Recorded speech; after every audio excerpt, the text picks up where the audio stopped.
바울이 가지고 있는 복음의 열정은 흔들림이 없습니다. 그러므로 우리 신앙도 흔들림 없이 좀 굳건하게 단단하게 서서 신앙생활을 하는 것이 중요할 것입니다. 우리가 흔들림 없는 신앙생활을 하기 위해서는 바울이 늘 강조하는 것이 있습니다. 우리의 구원은, 우리의 믿음은 나의 공적과 나의 의로움으로 하나님 앞에 내세울 것이 하나도 없다라고 하는 생각을 가져야 되는 것입니다. 그것이 바로 신앙의 기초이고 믿음의 기초라는 것이죠. 근데 우리의 신앙이 자꾸만 깊어지고 우리의 신앙이 길어질수록 복음에서 비롯된 것이 아니라 내가 지금까지 살아온 생활에, 신앙생활에 기초한 것이 아닌가라고 하는 생각이 자꾸만 들 때가 있습니다. 내가 익숙한 것, 내가 은혜 받은 체험들, 내가 믿게 된 경로가 다 신앙의 기준이 되는 것이고, 그것대로 다른 사람들이 행하지 않으면 판단하고 정죄하는 경향들이 우리 가운데 점점 많아지게 되는 것입니다. 이스라엘이 안타까워할 것은 무엇이냐면은 아무 능력과 자격이 없을 때 하나님께서 이스라엘을 선별해 주셨다라는 사실이죠. 이 사실에서 멀어질 때 이스라엘이 어떻게 되었느냐? 자꾸 율법주의로 빠지게 되었다는 것입니다. 유대인들은 해마다 유월절을 지킵니다. 요즘도 유대인들은 유월절을 철저하게 지키고 있죠.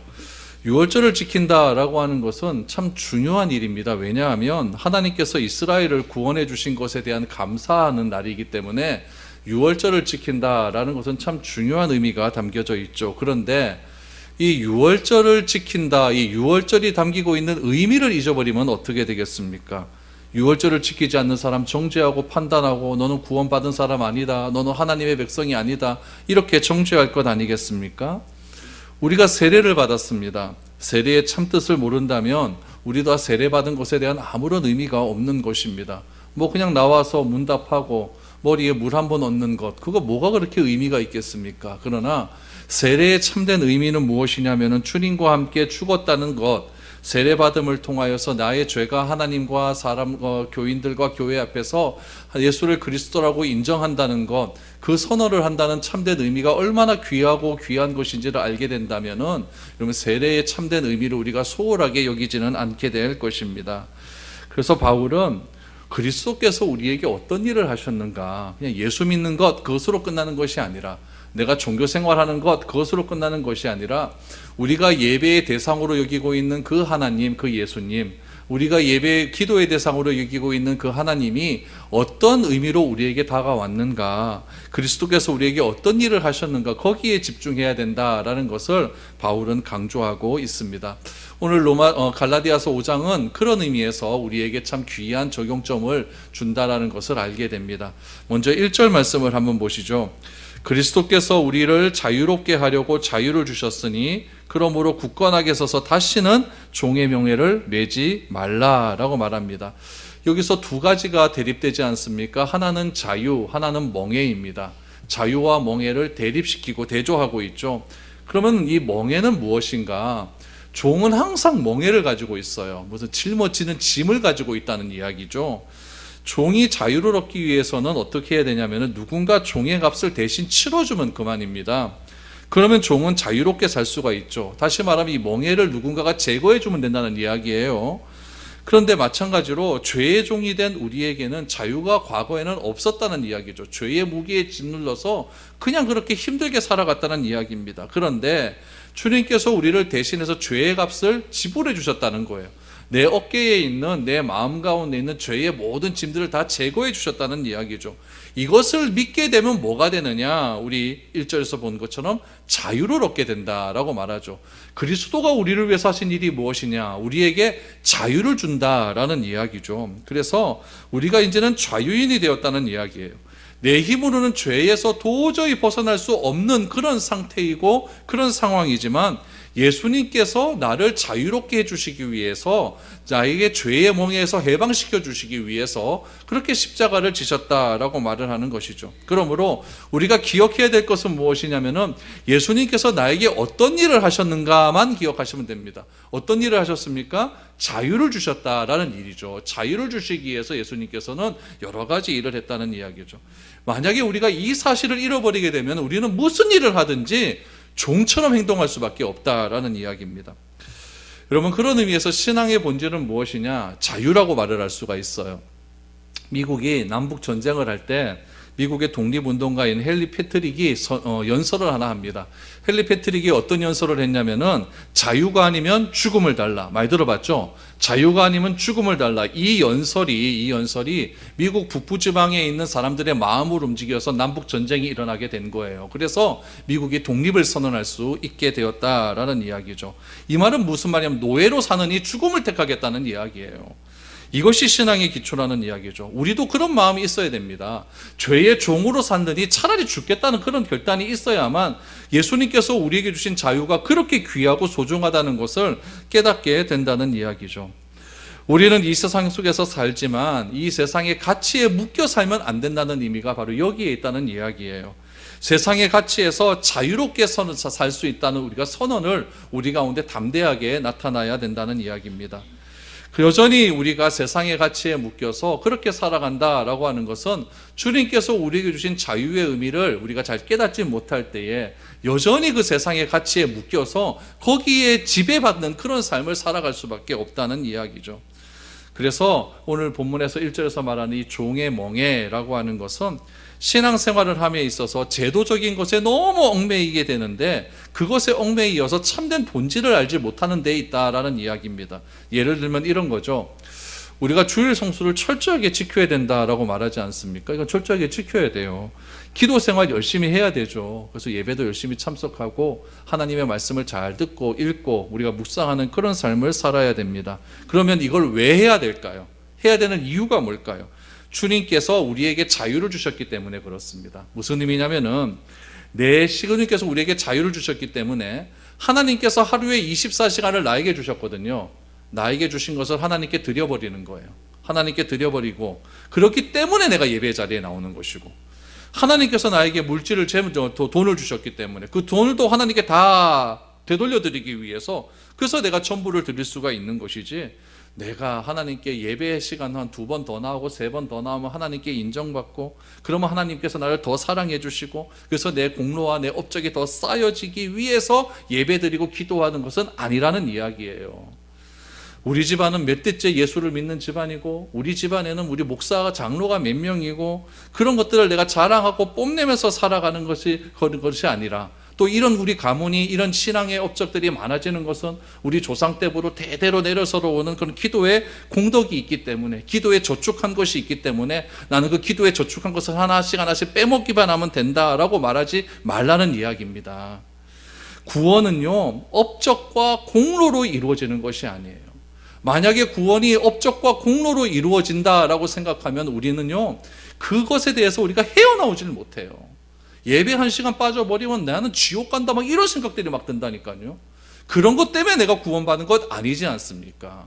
왜 예배에 참석합니까? 내가 하나님께서 내가 모든 시간을 하나님께 드렸으니까 그 드린 것에 대해서 내가 일부를 하나님께 내가 나오는 것이지 그 중의 것들을 하나님께 나오는 것이지 내가 예배 때문에 하나님께 나를 구원해 주셨다. 예배에 참석하기 때문에 하나님께서 나를 더 귀하게 여기시고 더 사랑해 주신다. 이런 억압에서 벗어나야 된다는 거예요. 그러다가 내가 피치 못한 사정으로 한 주 빠졌다. 그럼 하나님이 날 어제보다 오늘 덜 사랑하시겠네? 이런 생각에 사로잡혀 버리면은 우리가 신앙생활을 하지를 못한다는 이야기예요. 이것이 누가 갖고 있는 신앙생활입니까? 유대인들이 그런 신앙생활을 갖고 있는 거예요. 그러니까 얼마나 힘들겠습니까? 여러분 타종교를 한번 보십시오. 타종교의 신앙생활이 기쁨으로 하시는 줄 아십니까? 절대 기쁨으로 안 합니다. 수능철이 됐으니까 내가 가빠이 가서 3,000번을 절하고 와. 그럴 때 여러분 기쁨으로 하는 줄 아십니까? 내가 마지못해 간다. 내 손자 때문에 간다. 내 아들놈 때문에 가갖고 3,000번 무릎 꿇고 그냥 절하고 오면 어떻게 됩니까? 그날 저녁 끙끙 앓아갖고 병원 신세 지는 거예요. 거기에 무슨 기쁨이 있겠습니까? 무슨 덕이 있겠어요. 근데 그렇게 안 하면은 내가 기도하는 그 대상이 나의 소원을 안 이루어질 것 같으니까 억지로 그렇게 하는 것 아니겠습니까? 평생을 벽 보고 참선을 합니다. 거기에 무슨 기쁨이 있겠습니까? 벽 보고 참선하는데요. 아무것도 없지 않습니까? 죽지 못해 하는 거예요. 그래서 이렇게 멍에를 메어 사는 것은 아무런 의미가 없다는 이야기죠. 그래서 우리가 믿는 하나님을 믿는 이런 상황, 우리 신앙생활 속에서도 자꾸 타종교들이 하는 그런 것들을 따라하게 되면 우리가 믿는 신앙생활도 이게 공적이 되어버려갖고 기쁨으로 하는 것이 아니라 멍해로 하는 거게 되는 거예요. 멍해로. 그래서 절대 그렇게 우리가 신앙생활을 하는 것이 아니라 하나님께서는 우리를 공적 때문에 내가 무엇을 했기 때문에 사랑하시는 것이 아니라 하나님이 우리를 사랑하시는 것은 무조건적인 사랑입니다. 그런데 왜 이 사랑을 우리가 받아들이지 못하느냐? 나는 그런 사랑을 못 해봤기 때문에 그래요. 내가 누구로부터 그런 사랑을 경험해보지 못했기 때문에 그렇다는 이야기죠. 그 사랑을 하나님께서 우리에게 보여주셨다라는 사실을 우리가 믿게 되면은 우리 삶 가운데 신앙생활하는 가운데 진정한 자유함이 넘쳐지게 되고 그 자유함 속에서 우리가 감사함이 터져나오게 된다라는 이야기죠. 그 자유함을 바울이 오늘 갈라디아서 5장 말씀을 통해서 쭉 설명하고 있는 겁니다. 그럼 그 자유함이 어떤 자유가 있을까요? 저 자유함을 막는 것이 무엇이 있을까요? 한번 살펴보시기를 바랍니다. 2절 3절이죠. 보라, 나 바울이 너희에게 말하노니 너희가 만일 할례를 받으면 그리스도께서 너희에게 아무 유익이 없으리라. 내가 할례를 받는 각 사람에게 다시 증언하노니 그는 율법 전체를 행할 의무를 가진 자라라고 말합니다. 무슨 말입니까?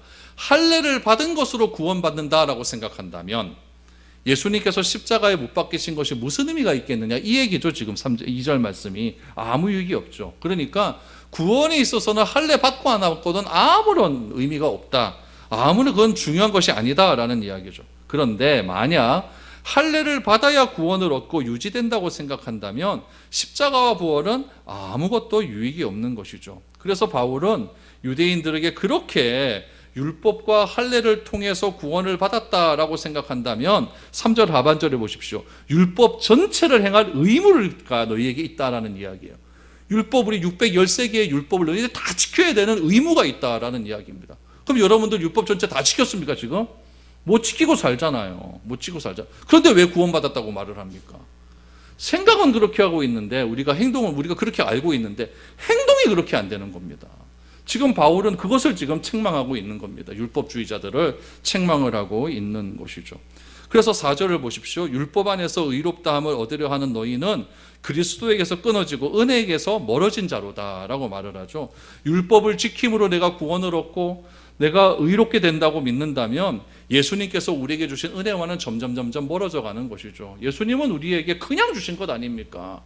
우리가 가치 없고 우리가 죄의 멍에를 메고 있는 그런 우리들에게 그냥 은혜를 베풀어 주시어서 내가 구원을 얻고 자유함을 누릴 수 있는 그런 존재로 만들어 주셨는데 거기에서 벗어나지를 못하고 자꾸 율법에 매여가지고 내가 요거 해야 된다, 요거 해야만 예수님이 나 칭찬해줘, 요거 해야만 예수님이 더 사랑해줘, 그렇게 생각을 한다면은 우리는 하나님의 은혜에서, 그리스도의 은혜에서 점점 멀어질 수밖에 없다라는 것을 우리는 말을 하고 있는 것이죠. 여러분, 예를 들면 이런 거죠. 여러분들이 다달이마다 통장에다 돈이 딱 찍히잖아요. 월급 받지 않습니까? 월급 받은 거 딱 보고 이거 갖고 우리 사장님이 주신 은혜 이렇게 말하는 사람 있습니까? 그런 사람은 없어요. 그거 찍히는 보고. 왜냐하면 내가 그만큼 일했으니까 주죠. 오히려 그 찍힌 거 보고 이거밖에 안 주는 짜증만 나죠. 그런데 만약에 12월 달이 딱 됐는데 여러분들이 받은 맨날 받는 그 월급에 1000%가 찍혔어요. 이건 은혜죠. 그렇습니까? 이건 은혜죠. 여러분, 내가 한 것이 없는데 좋아지는 건 은혜라는 이야기예요. 근데 내가 열심히 했는데 그만큼 보상 주는, 그건 은혜가 아니라는 이야기예요. 똑같은 이야기죠. 내가 구원을 받기 위해서 열심히 했다, 그러면 하나님께서 나에게 구원을 주신 건 은혜가 아니에요. 근데 내가 한 것도 없는데 나에게 구원을 주셨어요.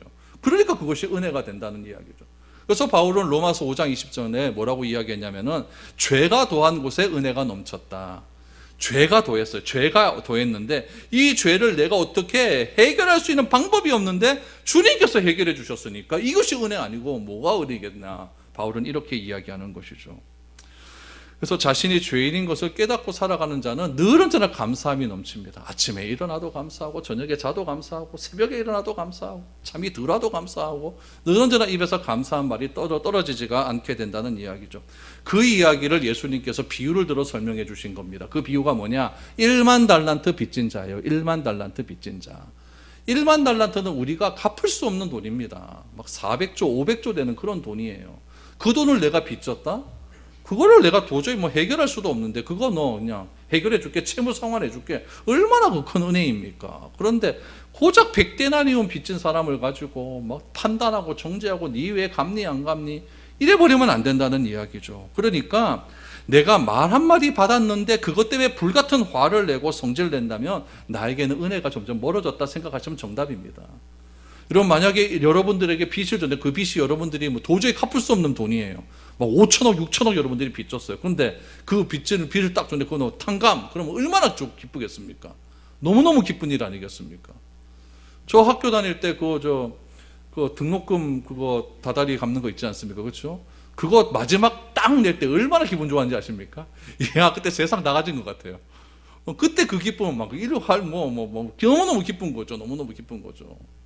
그래서 하나님께서 나에게 주시는 은혜가 딱 있다고 한다면은 그 기쁨에 늘 언제나 감격해 사는 거예요. 그런데 뭐 말 한마디 삐져버리고 말 한마디 화가 내고 뭐 조금 표정 이상하고 화내고, 이거는 여러분 은혜가 자꾸 멀어졌기 때문에 그렇다라는 것을 여러분은 진단하시면 됩니다. 그러므로 이 율법주의자들의 문제는 무엇이냐면은 나에게 은혜가 없다는 것을 몰라요, 걔네들은요. 그러니까 자꾸 판단하고 정죄하는 거예요. 내가 기준이 되는 거죠. 내가 기준이 돼서 너 왜 너 주일날 안 왔어? 너 왜 너 금식 기도 안 해? 너 왜 하루에 3번씩 기도 안 해? 너 왜 구제 안 해? 이런 거 갖고 사람을 자꾸 판단해 버리게 되는 것이죠. 그 판단해 버리니까 결국 그 사람과의 관계는 다 멀어지고 은혜는 점점 떨어지는 것 아니겠습니까? 그런데 십자가의 은혜가 임하면 나도 모르는 사이에 하나님이 주신 율법대로 살려고 하는 마음이 나에게 생기는 거예요. 그래서 이 순서를 잘 기억하시고, 갈라디아 얘기하면서 계속 반복되는 게 그거 아닙니까? 율법은 지킴으로 구원 얻는 것이 아니라 내가 값없이 은혜를 받았기 때문에 율법은 저절로 지켜지는 것이다. 이 얘기를 지금 바울은 계속해서 강조하고 있는 것이죠.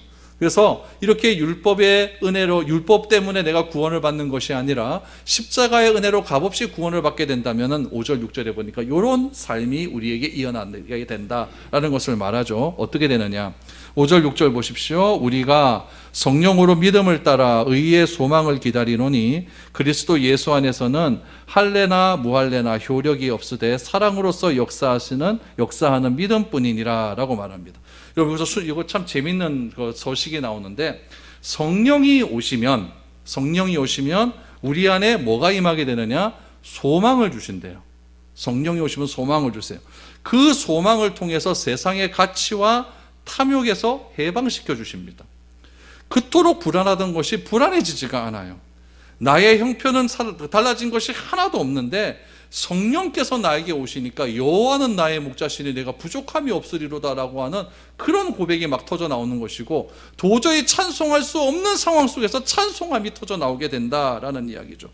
이런 소망이 우리에게 임하게 되면은 오늘 5절의 말씀처럼 내가 할례를 받았든지 받지 않았든지 할례가 중요한 것이 아니다라는 이야기예요. 오로지 남은 것은 뭐밖에 안 남았느냐? 6절 끝에 보시니까 뭐밖에 안 남았습니까? 사랑으로서 역사하는 믿음만 남게 된다. 그러니까 여러분, 성령이 임하시면 우리에게 3가지가 딱 온다는 거예요.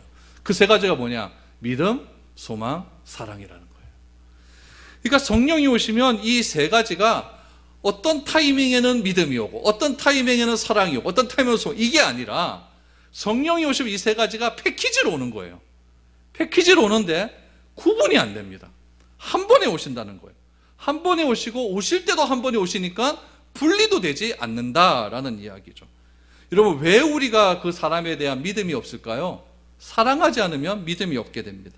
그런데 사랑하면 믿음이 생기게 되는 거예요. 사랑하니까 소망이 생기는 것이고, 사랑하니까 여러분 믿음이 생기게 되는 것이죠. 그러니까 사랑하면 판단하지 않습니다. 내가 어떤 사람을 자꾸 판단하고 정죄하는 이유는 무엇이냐면은 그 사람을 사랑하지 않기 때문에 그래요. 또 거꾸로 올라가게 되면 그 사람을 자꾸 판단하고 정죄하는 이유는 무엇이겠습니까? 내 안에 성령이 없기 때문에, 성령이 아주 희박하기 때문에 그렇다라는 이야기예요. 여러분, 왜 내가 하는 모든 일은 불안할까요? 내가 나를 사랑하지 않기 때문에 그렇습니다. 내가 나를 사랑하지 않으니까 내가 나에 대한 소망도 없고 믿음도 없는 거예요. 아유, 나 같은 것이 해서 뭐하노? 나 같은 것이 의아하겠노? 맨날 이런 말 반복하는 사람들이 있잖아요. 그럼 나 같은 사람을 위해서 주님께서 나 같은 사람을 위해서 은혜를 베풀어 주셔서 구원을 주셨다고 한다면 나 같은 사람이 어떻게 나 같은 사람이 될 수가 있겠습니까? 나 같은 사람을 사랑하게 되는 거죠. 사랑하게 돼서 나를 사랑하게 되고, 나를 사랑하게 되면 나를 믿게 되는 것이고, 나도 잘할 수 있다고 하는 그런 자신감을 가질 수 있게 되는 것이죠.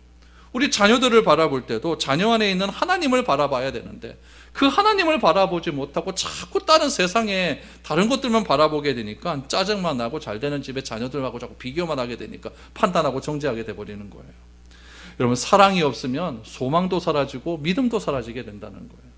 그 사랑 앞에는 무엇이 임하면 됩니까? 성령이 임하면 되는 거예요. 그래서 이 성령이 임하게 되면 믿음, 소망, 사랑이 패키지로 다 오기 때문에 우리 삶 가운데 늘 언제나 풍성함과 사랑과 믿음과 소망함들이 우리 관계 속에서 날마다 넘쳐나게 되는 것이죠.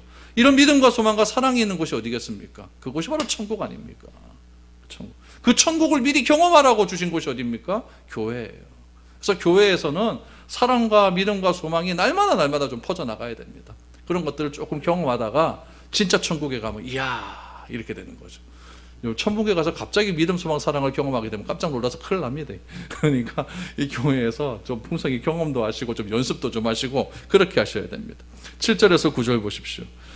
너희 다름질을 잘하더니 누가 너희를 막아 진리를 순종하지 못하게 하더냐. 그 곤면은 너희를 부르신 이에게서 난 것이 아니니라. 적은 누룩이 온 덩이에 퍼지느니라. 이제 7절 이하에서 보면은 7절과 8절, 9절을 성령하는 방법으로 무엇을 성령하냐면 누룩이라고 하는 이야기를 합니다. 여러분, 6월절에는 누룩 없는 떡을 먹지 않습니까? 그 떡을 뭐라고 했죠? 무교병이라고 하지 않습니까? 성경에서 이 누룩을 이야기할 때는 항상 부정적인 의미로 이야기를 해요.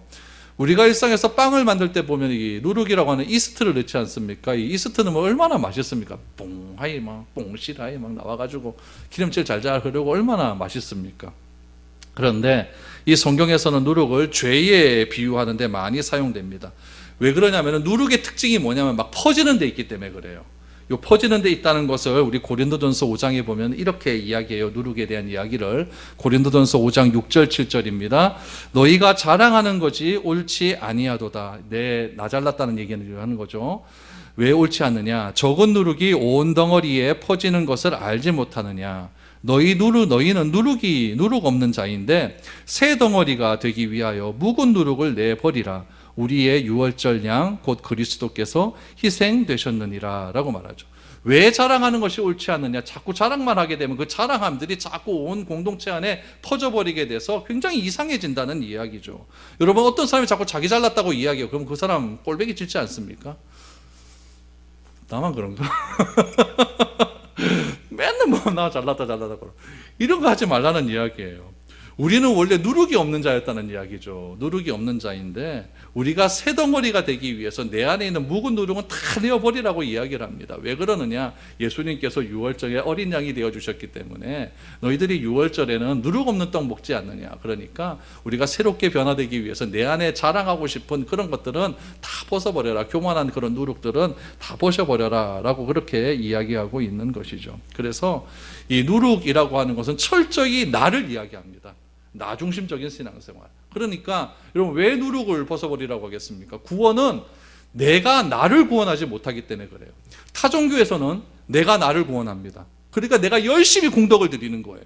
1000번 절하고 2000번 절하고 3000번 절하면은 무엇이 이루어진다. 그러니까 내가 하는 것 아니겠습니까? 근데 성경에서 말하는 구원은 내가 나를 구원 못해요. 내가 1000번 기도하고 2000번 기도하고 3000번 기도한다고 그게 되는 게 아니에요. 성경에서 말하는 구원은 무엇이냐? 밖에서 무엇인가가 들어와야 되는 거예요. 밖에서 무엇인가가 완전한 것이 나에게 들어와서 구원이 임하게 되는 것이지 내가 무엇을 해서 구원이 이루어지는 것이 아니기 때문에 그렇다는 이야기죠. 그러니까 내 안에 있는 내가 무엇을 해야만 이루어진다라고 하는 그 누룩을 벗어버려야 된다라는 것이 바울이 강조하고 있는 겁니다. 그러니까 율법주의자들한테 너희가 율법을 지켜야만 구원을 얻는다, 이 생각 빨리 벗어버려라. 구원은 나로부터 일하는 것이 아니라 밖에서 안으로 들어오는 거예요. 밖에 있는 완전한 존재가 불완전한 존재인 나에게 들어와서 나를 완전하게 되어주는 그런 과정에서 구원이 임하는 것이지, 그 구원이 여러분 나 스스로 임하는 것은 아니다라는 것을 이야기하는 거죠. 그래서 이 복음이라는 것은 철저하게 나를 배제합니다. 내가 중요한 것이 아니라 나를 이렇게 하게 하신 하나님이 중요한 거예요. 다윗을 다윗 되게 하신 하나님이 중요한 거예요. 모세를 모세 되게 하신 하나님이 중요한 것이지 다윗이 골리앗 이겼다고 그 다윗이 중요한 게 아니라는 이야기예요. 다윗을 통해서 골리앗을 이긴 것이죠. 우리도 이런 마음을 가지고 있어야 된다라는 이야기죠. 나 같은 자를 사용하셔서 지금까지 인도하신 하나님께 감사하는 것이지 내가 잘나서 이렇게 된 것이 아니다라는 것을 분명히 기억해야 된다는 겁니다. 그런데 내가 잘나서 이렇게 됐다라고 생각하는 것은 바로 누룩이 내 안에 있기 때문이다라는 것을 바울은 이야기합니다. 그 누룩을 십자가 앞으로 나가지 못하게 하는 것을 오늘 10절에서 12절 보니까 바울이 아주 색다른 용어를 사용합니다. 10절 이하를 보십시오. 나는 너희가 아무 다른 마음을 품지 아니할 줄을 주 안에서 확신하노라. 그러나 너희를 요동하게 하는 자는 누구든지 심판을 받으리라. 형제들아, 내가 지금까지 할례를 전하였다면 어찌하여 지금까지 박해를 받으리요? 그리하였으면 십자가의 걸림돌이 제거되었으니 너희를 어지럽게 하는 자들은 스스로 베어버리기를 원하노라 라고 말합니다. 여러분, 십자가의 걸림돌, 새로운 표현이 나와요. 십자가의 걸림돌. 이것은 무엇을 이야기할까요? 할례와 율법을 이야기하겠죠. 만약 복음이 없다라고 한다면 이방인들에게 할례를 받으면 구원을 얻는다라고 말을 하면은 쉽다라는 이야기죠. 그래요, 내가 뭐 율법을 지킴으로 구원을 받는다 이렇게 말하면 차라리 그것이 쉽다라는 이야기죠. 이것이 유대인들에게 전통적으로 내려오는 구원관이었고 생각이었습니다. 그런데 이 전통적인 유대인들의 구원관에 제동이 걸린 거예요. 바로 할례와 율법을 지킴으로 구원을 얻는 것이 아니라 오직 믿음으로 구원을 얻는다라고 하는 선언은 십자가를 통해서 하게 된다는 이야기죠. 그러므로 유대인 측면에서 보면은 십자가라고 하는 것은 유대인들의 구원관의 걸림돌이 되는 거예요. 이해가 되시죠? 그렇죠? 유대인들의 구원관의 걸림돌이 된다는 거예요. 내가 할 수 있는 것이 없다고 하는 것은 당시 종교인들에게는 너무너무 자존심 상하는 일이었어요. 당시 종교인들은 구원을 얻기 위해서 진짜 공을 많이 들였습니다. 그런 사람에게 네가 구원을 위해서는 할 수 있는 것이 하나도 없어 라고 말하니까 정말 자존심 상하는 이야기죠. 그래서 이성적인 사고, 그러니까 막 굉장히 지식, 막 이성적인 사고를 많이 하는 사람에게는 하나님을 믿으면 된다는 말을 그 사람들은 받아들이기가 굉장히 힘듭니다. 무슨 말이냐면요, 민수기에 보면은 불뱀에게 물린 사건이 나와요. 불뱀이 탁 사람을 물었잖아요. 우리가 사람이 막 죽어가요. 그래서 모세가 기도합니다. 하나님 좀 살려주세요 그랬더니 하나님이 하시는 말씀이 놋뱀, 구리로 된 뱀을 달아서 그것을 장대에 매달아라 라고 얘기를 했어요. 그래서 모세가 이야기합니다. 불뱀에 물린 자들아 다 장대에 매달아라. 자, 장대에 달린 그 불뱀을, 놋뱀을 봐라 라고 했어요. 그러면은 그거를 보면서 하는 것 아닙니까? 근데 좀 머리가 돌아가는 사람은 어떻게 생각을 하느냐? 그거 본다고 뭐 살아가노? 불뱀에게 물렸으면 독이 막 퍼지는데 그럼 뭐 해야 됩니까? 일단은 해독제부터 빨리 먹어야 될 것 아니냐. 빨리 우리를 119에 신고해가지고 앰뷸런스 태워가지고 병원에 가야 될 것 아니냐. 이렇게 생각하는 사람이 있다는 이야기예요. 그러나 그것보다 앞서서 주님께서 놋뱀을 바라보면 산다라고 했으니까 그 이성적인 사고를 가지고 어떤 문제를 해결하려고 하지 말고 주님을 바라봐라네. 주님을 바라봐라. 그러면 해결되는 것 아니겠느냐라는 거예요. 그런데 사람들은 자꾸 해독제부터 먹어야 된다라고 생각을 하니까 그것이 십자가로 나가는 걸림돌이 되는 거예요. 나에게도 그런 마음이 있지 않습니까? 여러분들에도 그런 마음이 있지 않습니까? 주님이 나를 위해서 구원해 주셨어. 그런데 요거는 진짜 안 믿어져. 요거는 진짜 안 믿어져. 주님께서 요것만 해결해 주면 내가 이제 찰떡같이 믿을 것 같은데 요게 잘 해결이 안 돼서 내가 잘 못 믿을 것 같아. 요런 걸림돌이 우리 안에도 존재한다는 이야기죠. 그래서 유대주의자들에게는 십자가가 자신의 구원관을 지키는데 걸림돌이 되었다고 한다면 우리가 십자가 앞으로 나가는 데 있어서 걸림돌은 과연 무엇이겠는가 한번 진지하게 고민을 해봐야 된다는 이야기죠. 여러분, 제가 이 말씀을 준비하면서 가만히 생각을 해봤어요. 만약 10년 동안 하루도 안 빠지고 하나님께서 3650일을 새벽 기도를 드린다. 그러면 나를 구원해 주시겠다. 차라리 그게 쉬워요, 여러분. 안 그렇겠습니까? 그런데 믿음으로 구원을 얻는다. 여러분, 이거는 진짜 어려운 일이에요. 진짜 어려운 일이에요. 나는 아무것도 한 것도 없는데 왜 나한테 이런 거 줍니까? 이게 어렵다는 이야기죠.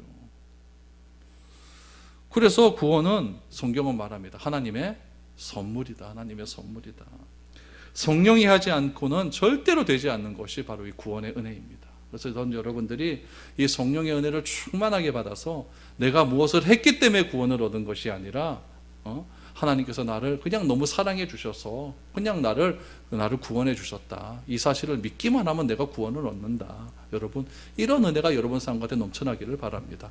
이 구원의 은혜가 너무너무 크기 때문에 나는 이제 자유인으로 살아갈 수 있는 것이고, 그 자유인으로 살아갈 수 있기 때문에 내가 이 세상에 경험하는 모든 일들 속에서도 내가 자유할 수 있는 것이고, 불평불만하는 것이 아니라 내가 감사하며 살아갈 수 있는 것이다 라고 우리가 생각할 수 있을 것 같습니다. 그럼 지난주에 제가 TV 프로그램을 하나 보다가 이건 완전히 간증이라고 생각을 했어요. 유키즈 장미란, 한번 보십시오. 유키즈 장미란 편, 장미란 역도 선수 알죠? 그 장미란이 예수 잘 믿는 사람이거든요. 그런데 그 장미란이 이런 말을 하더라고요. 이런 말, 무슨 말을 하냐면은, 자기가 역도를 해가지고 금메달을 딱 땄잖아요. 금메달을 딱 땄어요. 금메달을 딱 따면은 자기가 어떤 생각을 하냐면은, 이거 참 이거 별것도 아닌데 하나님께서 나에게 이런 능력을 주셔서 이렇게 금메달 따게 했구나, 이런 생각이 든대요. 만약에 못 땄다 그러면 어떤 생각이 들겠습니까? 내가 이거밖에 안 돼, 이렇게 하는 것이 아니라 내가 좀 더 노력하면 되겠지, 뭐 이런 생각으로 감사하며 살아간대요. 그래서 그때 그 베이징 올림픽에 금메달 딸 때도 어떻게 했냐면은 1등을 그 세계 챔피언이 하나 있었거든요. 그 챔피언이 약물 중독이었어요. 약물 중독이었는데 어떻게 했냐면, 약물 중독 받고도 최고의 컨디션으로 최고도 한번 들어봐라 라고 이렇게 자기가 기대하고 갔대요. 그런데 그 사람은 약물 중독하고도 은메달 땄거든요. 장문호는 그 사람보다 20kg 더 들어서 세계 신기록 세우고 금메달 땄거든요. 그리고 은메달은 다 박탈당하고 말았습니다. 근데 가만히 보니까 이거 완전 간증이에요, 간증. 얼마나 그렇게 하나님이 주신 그런 1만 달란트의 은혜가 컸던지, 무슨 일을 해도 그것은 감사함이 넘친다, 그렇게 이야기를 하고. 그러니까 유재석하고 깜짝 놀라고, 뭐 이런 사람이 당연히 이렇게 쳐다보더라고요.